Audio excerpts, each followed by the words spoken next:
বাংলাদেশের রাজনৈতিক ইতিহাসে কিছু নাম শুধু ক্ষমতার কারণে নয়, সংগ্রাম, সাহস আর সময়ের পরীক্ষায় টিকে থাকার কারণে অমর হয়ে থাকে।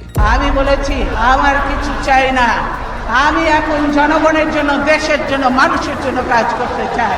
বেগম খালেদা জিয়া সেই বিরল রাজনৈতিক ব্যক্তিদের একজন। আমার প্রধানমন্ত্রী হওয়ার কোনো শখ নেই, আমার কোনো প্রধানমন্ত্রী হওয়ার শখ নেই। দেশের বাইরে আমার কোনো ঠিকানা নেই, এটাই হলো আমার ঠিকানা। একজন গৃহবধূ থেকে একটি জাতির নেতৃত্বের কেন্দ্রে উঠে আসা, এই পথ চলা বাংলাদেশের রাজনীতিতে একটি অনন্য অধ্যায়।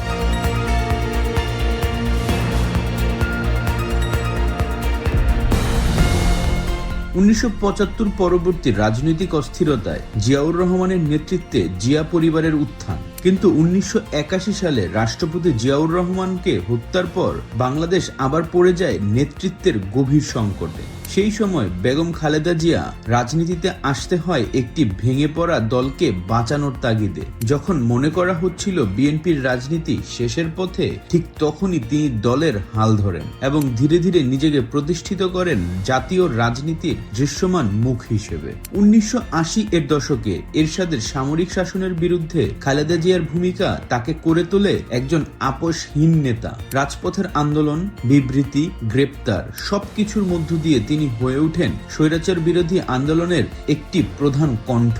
বিশেষ করে 1986 সালের নির্বাচন বর্জনের সিদ্ধান্ত, স্বৈরাচারী ব্যবস্থার বৈধতাকে সরাসরি অস্বীকার করার সাহসী পদক্ষেপ। এই সিদ্ধান্তই বাংলাদেশের রাজনীতিতে খালেদা জিয়াকে প্রতিষ্ঠিত করে একজন দৃঢ় ও নীতিগত নেতা হিসেবে। 1991 সালে এরশাদ পতনের পর খালেদা জিয়া হন বাংলাদেশের প্রধানমন্ত্রী। তার সবচেয়ে গুরুত্বপূর্ণ অবদান সংবিধানের দ্বাদশ সংশোধনীর মাধ্যমে রাষ্ট্রপতি শাসন থেকে সংসদীয় গণতন্ত্রে প্রত্যাবর্তন। এর মধ্য দিয়ে বাংলাদেশ ফিরে পায় জনগণের প্রতিনিধিত্ব ভিত্তিক শাসন ব্যবস্থা।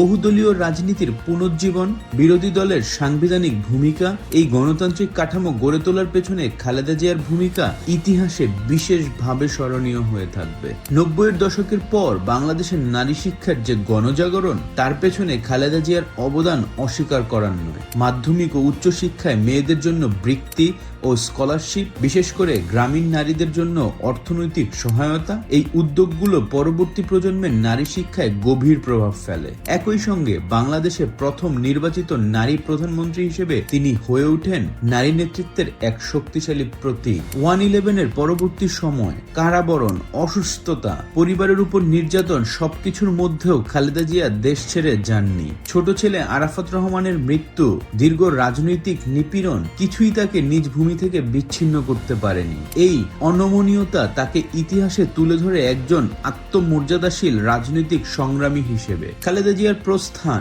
শুধু একজন সাবেক প্রধানমন্ত্রীর বিদায় নয়, এটি একটি রাজনৈতিক প্রজন্মের অবসান। স্বৈরাচারের অন্ধকার থেকে সংসদীয় গণতন্ত্রের আলো ফেরার লড়াই, নারী নেতৃত্বের নতুন দিগন্ত এবং দীর্ঘ সংগ্রামের ইতিহাস। এই কারণেই বাংলাদেশের ইতিহাসে তাকে বহু দিন মনে রাখবে। এই শোক একটি শুধু দলের নয়, এই শোক বাংলাদেশের রাজনৈতিক ইতিহাসের।